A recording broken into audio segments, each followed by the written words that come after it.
So here's the HVAC system. So this is like a closet door. This is a door here, so we'll actually have like a door here that's like a normal door. We've got a high efficiency train furnace here. This is a 95% efficient train variable speed furnace. We splurged a little bit on that unit. Due to equipment costs going up, I was originally going to do a 2-speed air conditioning system. I'm already over budget with the equipment costs just shot up through the roof. So I ended up going with a single speed air conditioner, 16 SEER unit. I can always change the AC out to a 2-speed in the future, and it'll still work with this furnace because it'll still work with that coil. So this is the furnace here. And then we've got an April Air, 100-pint April Air whole house dehumidifier here. And this is actually piped into the upstairs and the downstairs. We are pulling air out of the downstairs through the living room ceiling right here. And then we've got another return there in the hallway to pull air out of here and cycle that. And then we're just dumping it into the supply side of the system up here. We'll see how that works out. My HVAC guy says, yeah, well, humid air is typically going to be upstairs. Like your upstairs is going to be humid because the humidity rises and the dry air falls. So if we just dump the dry air back into the space, it'll fall back down to the downstairs. We'll see how that goes. Worst case scenario, I'm actually going to add another dehumidifier down in the basement. And I might end up just tying that one into the system downstairs and calling it a day. We'll see how this works out. I think we'll be in good shape. And then this is the ERV right here, the energy recovery ventilator. We went with a Fantech ERV. This particular unit I bought off of supplyhouse.com. They're awesome for really plumbing, electrical, HVAC, all the mechanical supplies. So I bought that from Supply House. I think it was about 900 bucks. And this one says it serves up to a 4,000 square foot house. I think it will go up to 200 CFM. Is what it is. There was some sizing calculations we did. But the way that this works is we have a fresh air intake. You see it right there, this line right here. That's a fresh air intake, and we're actually pulling in fresh air from our screen-in porch in the back. So it's actually a covered area. Originally, we were gonna pull from the up next to the roof, but then I was like, no, then we'll be pulling in that like smelly, tarry roof, hot air there. So we're actually pulling it off of the screen and porch there. Comes into the unit here. It crosses over this little coil thing, whatever they call it, diaphragm, and it goes across, and then it actually goes into the return side of this system here. And that will bring in fresh air into this unit.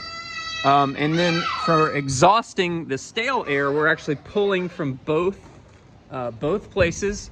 Or both systems. So we're pulling a duct straight from down here on this side in the ceiling of the living room, and then we're pulling another one right there, and that's pulling from the upstairs. So that's pulling the stale air out of the house, and then just cycling that fresh air into the house constantly. And then it'll get distributed through the HVAC system. Because we have a stairway in the front, we have a stairway in the back, that air will mix as well. So we'll see how that works out. And you can see that's the line set for the mini split. So we're doing a ductless mini split. The head, I had to basically frame out. We went through a bunch of iterations on how to make this work in this room. And originally I was gonna do like a cassette unit in the middle of the ceiling. We would have had to reframe the ceiling and then put in a header and all this stuff because we had to double up the joists, and it just would have been a big pain in the butt. Plus those units are actually more expensive. Now I was sitting here with the HVAC guy and I was like, well, wait a second. What if we just, because he was worried about the line set here and having to cut into the header above the window and all that. I was like, what if I just framed out like a little 6-inch deep soffit, just enough room to get your line sets around back behind it? And he's like, oh yeah, that'd be perfect. So that's what we did. We just framed in like a little, it's like 6 inches, it's only like 6.5 inches deep. So with drywall on it, it'll be, well, actually it'll still be 6.5 inches deep. So that allows you to get the line set down, and we can actually gravity drain the lines, the condensate drain for the unit, and not have to use a pump, because on these Daikin units, those pumps are kind of finicky. I've had to replace one on one of my investment properties one time. That's actually how I got to know this.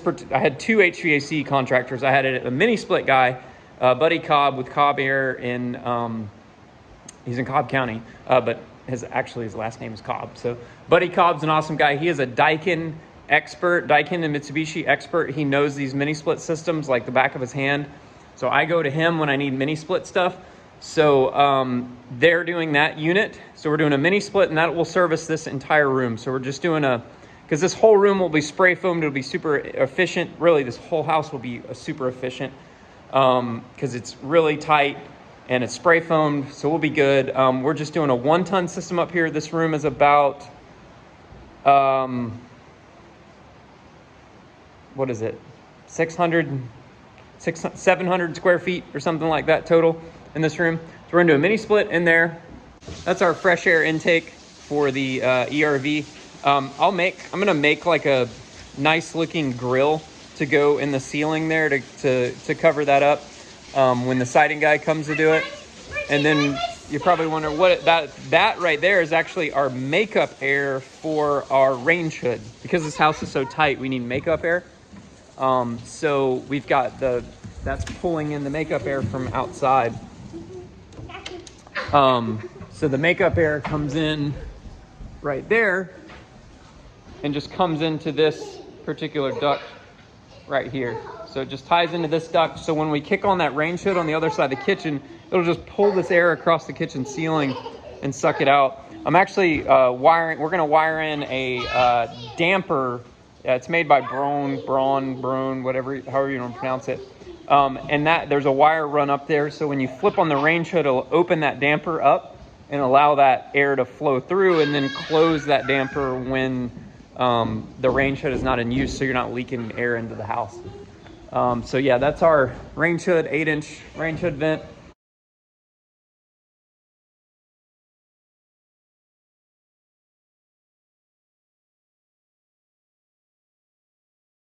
And then that just punches out the side of the house here, right over the laundry room window. So that punches out there, and then we've got this. We basically put it into a boot that made it like a flat, like a 4-inch. I think it's like a 4-inch by 12-inch or something like that. Register thing, and then he ordered a special flapper vent that goes that. So basically, that unit will sit. We put it right where the freeze board for the trim out there is going to go. We're going to have to box the crown around it a little bit, but we put it so it falls right in the freeze board outside of that little soffit area right there. So that just punches right out the side right there for a range hood.